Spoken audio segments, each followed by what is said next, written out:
Voilà, très cher ami, je vous salue encore. Nous allons résoudre cet exercice.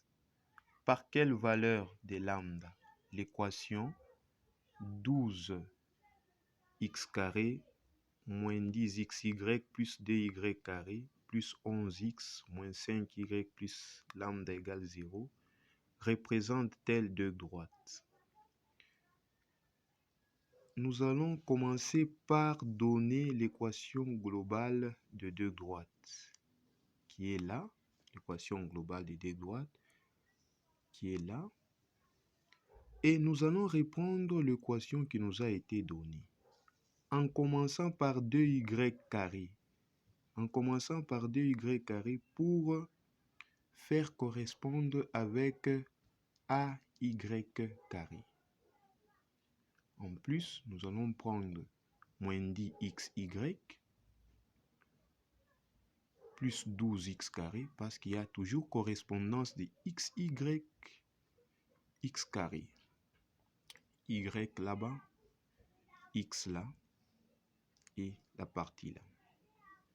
Alors, qu'est-ce qu'il faut? Nous allons maintenant procéder par la recherche de toutes ces lettres A, B, C, D, E, F. Vous voyez bien que devant Y carré, il y a A. Et ici, devant Y carré, il y a 2. Donc, A égale 2. Nous procédons de la même manière pour considérer 2B comme étant égal à moins 10 parce qu'il y a une correspondance là-bas, 2B avec moins 10. Nous allons tirer B qui est égal à moins 5. Nous faisons de la même manière pour trouver 12. De la même manière pour trouver 2D qui est égal à moins 5 parce que vous voyez là-bas. Et ça va nous donner D comme étant moins 5 sur 2. 2 et 11, donc E égale 11 sur 2. Alors, et F sera égal à lambda. Qu'est-ce qu'il faut faire? Voici l'expression générale. Les Hessiens, c'est la condition pour que cette équation représente deux droites. Cette condition qu'on appelle le Hessien, nous restituons chaque valeur de A, B, C, D, E et nous allons résoudre ces déterminants en choisissant ce que nous avons encerclé là, la première ligne. Lorsqu'on choisit la première ligne, vous connaissez l'étude des matrices et déterminants. Et donc, en choisissant la première ligne, je vais procéder par des mineurs. Vous connaissez la notion des mineurs, la notion des cofacteurs, tout ça, ce sera donné dans une autre vidéo.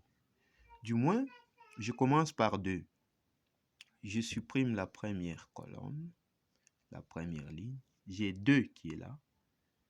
Vous voyez, en supprimant là, c'est cette partie qui m'intéresse, que je restitue là. Et de l'autre côté, je mets le moins. Ce moins ici vient par le fait que le moins 5 occupe la première ligne, mais la deuxième colonne.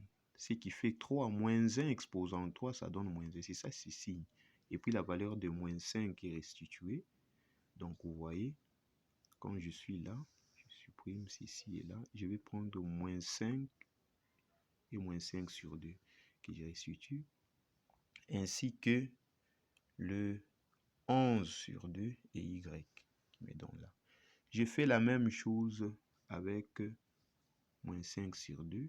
Cette fois-ci, ici, vous voyez, ce sera plus, mais avec les signes de moins 5 sur 2, cette partie va me donner moins 5 sur 2 à ce niveau-là. Tout ceci doit être égal à 0 parce que c'est la condition. Et vous voyez, en développant, ceci multiplié par ça, l'autre multiplié par ça en tenant compte du signe moins, nous allons procéder par les calculs.